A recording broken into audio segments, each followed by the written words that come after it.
পাকিস্তান নিয়ন্ত্রিত কাশ্মীরে আসন্ন নির্বাচনকে কেন্দ্র করে চরম উত্তেজনা বিরাজ করছে। নির্বাচন শুরুর আরত পাকিস্তানের মধ্যে বড় বিতর্কের বিষয়। পাকিস্তান কাশ্মীরের ভবিষ্যৎ নিয়ে একটি গণভোট দাবি করে আসছে। অন্যদিকে ভারত কখনোই কাশ্মীরে গণভোট হতে দিতে চায়নি। এছাড়া জাতিসংঘ পরিচালিত গণভোটের প্রস্তাবও ভারত গ্রহণ করেনি। ভারত বলছে 1972 সালে সিমলা চুক্তি অনুযায়ী দুই রাষ্ট্রের মধ্যে আলোচনার মাধ্যমে কাশ্মীর সমস্যার সমাধান হতে হবে। গত কয়েক দশক ধরে দুই পক্ষের এমন অবস্থান খুব একটা নড়চড় হতে দেখা যায়নি। এছাড়া অনেক কাশ্মীরি রয়েছেন যারা স্বাধীনতা চায়, যেটা ভারত বা পাকিস্তান কেউই মেনে নিতে রাজি না। নগদ নিয়ে এলো হার না মানা হার অফার। সর্বনিম্ন 10,000 টাকা রেমিটেন্স নগদে পাঠালে থাকছে স্বর্ণের হার জেতার সুযোগ।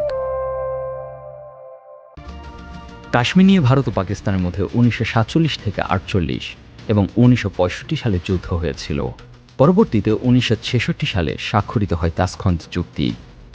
1972 সালে সিমলা চুক্তিতে মূল যুদ্ধবিরতির যে রেখা টানা হয়েছিল সেটাকে মূল নিয়ন্ত্রণ রেখা বা লাইন অফ কন্ট্রোল হিসেবে চূড়ান্ত করে দুই দেশ। তবে এতেও কাশ্মীরের সংঘর্ষ বন্ধ হয়নি। শান্তিতে ঘুমোতে পারেনি কাশ্মীরিরা। 1999 সালে সিয়াচেন হিমবাহ অঞ্চলে আবারও সংঘর্ষ হয়, সংঘটিত হয় কার্গিল যুদ্ধ। পরবর্তীতে 2002 সালেও দুই দেশ আবার যুদ্ধের কাছাকাছি চলে যায়। এছাড়া 1962 সালে আকসাই চীন সীমান্ত নিয়ে চীনের সাথে ভারতের যুদ্ধ হয়। এই যুদ্ধে ভারত পরাজিত হয়। 1989 সালে কাশ্মীরে ইসলামপন্থীদের নেতৃত্বে সশস্ত্র স্বাধীনতা সংগ্রাম শুরু হলে পরিস্থিতি আরও জটিল হয়। বিতর্কিত সশস্ত্র বাহিনীর বিশেষ ক্ষমতা আইন AFSPA চালু করে ভারত তার সেনাবাহিনীকে অতিরিক্ত ক্ষমতা দেয়।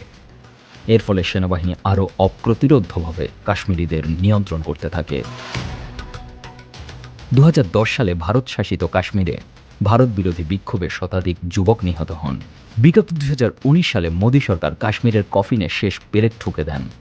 তিনি জম্মু ও কাশ্মীরের স্বায়ত্তশাসনের অধিকার কেড়ে নিয়ে ভারতীয় সংবিধানের 370 নম্বর অনুচ্ছেদ বাতিল করেন।